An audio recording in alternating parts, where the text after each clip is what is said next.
अबाबील देखने में एक छटाक भर का एक निहायत छोटा सा परिंदा है। अलबत्ता इस परिंदे के अंदर अल्लाह ताला ने बड़ी ज़बरदस्त और अनोखे सिस्टम्स जो है ना वो इंस्टॉल कर रखे हैं। साइंसी तहकीकात के मुताबिक ये परिंदा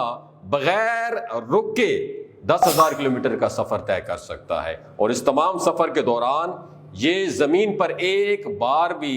पानी पीने के लिए नीचे लैंड नहीं करता। इस परिंदे के अंदर अल्लाह रब्बुल इज़्ज़त ने ऐसी खासियत भी रखी है कि अबाबील अपनी परवाज के दौरान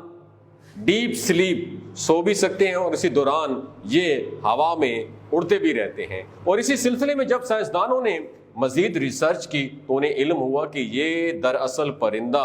अबाबील का दिमाग बड़े अनोखे तरीके से अल्लाह ताला ने डिज़ाइन किया है कि जब परवाज के दौरान अबाबील को थकावट महसूस होती है तो वो मुसलसल पर फैलाए रखने से ये जब थक जाता है